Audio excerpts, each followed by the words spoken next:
One of our favorite guys is Jason Kenney because he's a straight-talking conservative. He's also a cabinet minister in charge of immigration. And he joins us now from Ottawa. Hey, you're actually in Calgary. Jason, how you doing?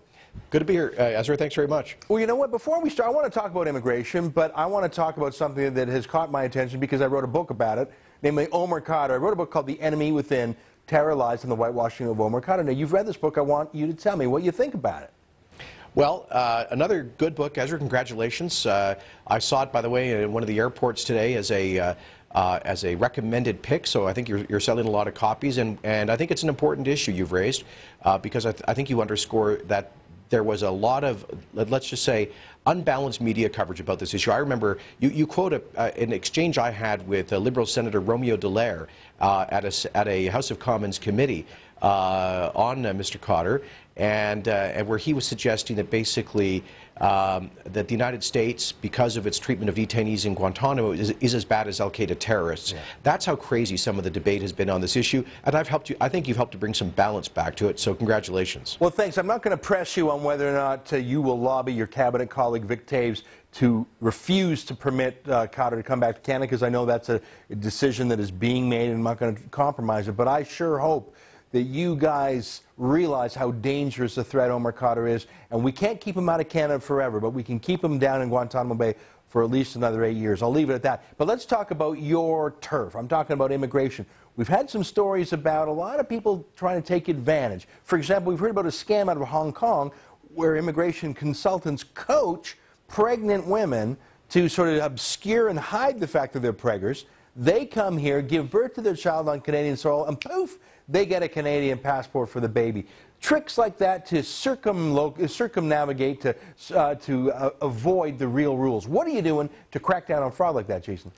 Yeah, we call those passport babies, and it's not the first time we've heard of it. Ezra, I've been aware of this problem for years. It's hard to quantify how often it happens. I have had hospital administrators in the Montreal area tell me that not infrequently they get women coming in, they say typically from Middle Eastern countries who apparently are here on visitor visas, coming in, giving birth to children, and then absconding out of the hospital without paying their bills. Of course, they don't have Canadian health coverage. They should be paying their private medical bills privately in Canada, but they take off without paying the bills. But the child leaves Canada with the Canadian birth certificate, which will then be the basis, presumably, of an application for a Canadian passport. And as soon as that kid's citizenship is established, they can then sponsor the parents into Canada and open the door to all of our generous social benefits. So this week we heard that this is happening in a systematic fashion out of parts of China with crooked immigration agents coaching women for a very considerable fee on how to come to Canada, hide the fact that they are intending to give birth, deliver children in Canada who again become anchor babies for their parents to follow.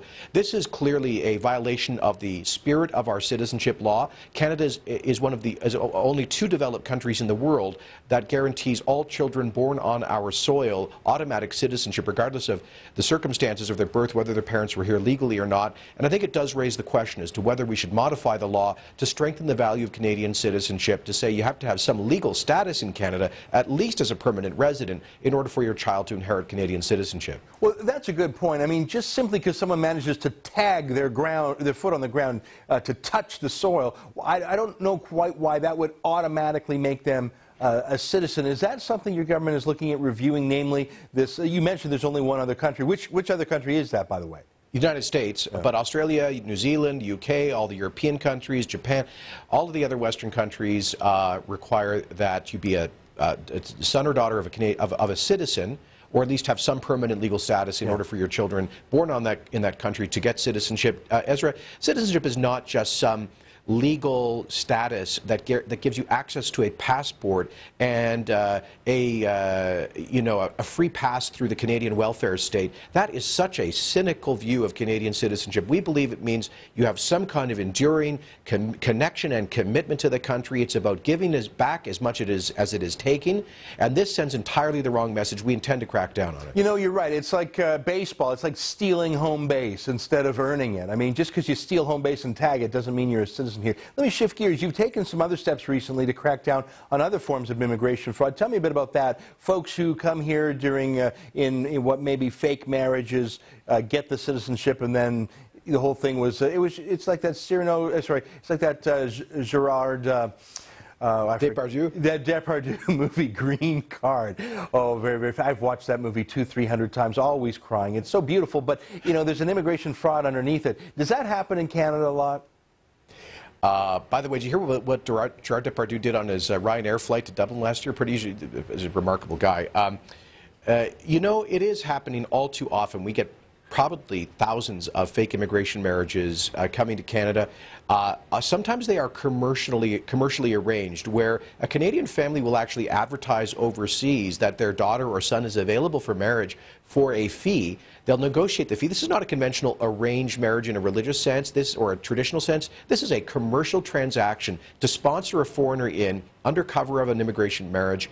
The foreigner gets here and then frequently will divorce the Canadian they married and then sponsor another foreigner in themselves. I call this the revolving door. Sometimes we see foreign-sponsored spouses doing this 2 or 3 times. And I'll tell you what, the immigrant communities in Canada are ticked off about this. A lot of this happens, quite frankly, in some elements of the South Asian community. They are scandalized by it. They think it's a violation of the sanctity of marriage and Canada's generosity. That's why this spring we will be bringing in a new rule that says if you come in as a foreign-sponsored spouse, you will not get immediate permanent residency. You will only get temporary residency for 2 years. If it's clear after that 2 years that you're living in a bona fide relationship, fine, you get your permanent residency. But if not, sorry, we will invalidate that sponsorship and seek to remove you from Canada. You know, you guys and the Conservatives have typically been not the party favored by immigrants. That used to be the Liberal thing, but I think you changed that in the last election. Even though you're being more protective of the definition of Canadian citizenship, it seems your support in the minority and ethnic communities is getting stronger. Is this a contradiction, or are you actually respecting the views of real ethnic communities and ignoring the Liberal lawyers a bit?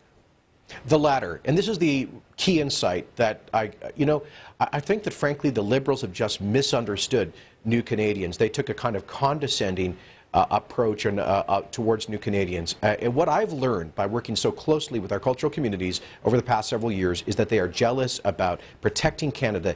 The vast majority of immigrants want to integrate. They want to become good Canadians. They want to they protect our laws, and they have the greatest stake in protecting the integrity and fairness of our immigration system. The queue jumpers, the bogus refugee claimants, the fake marriage, immigration marriage candidates, and the abuse of our citizenship system, the residency fraud there.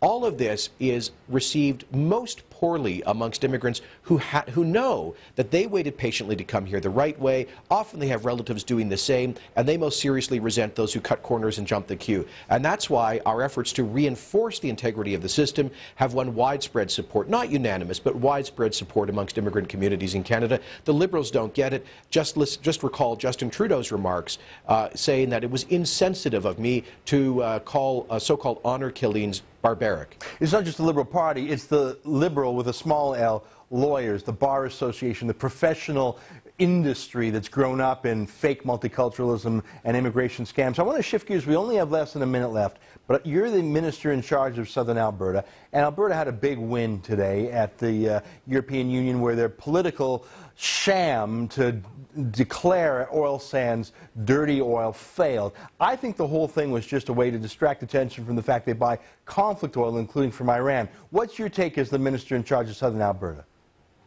Well, I'm very happy that this ridiculous effort by environmental radicals was defeated. You know, I just find it bizarre. Europe is facing an economic and fiscal crisis. Many European countries are dependent on oil imports from countries like Iran.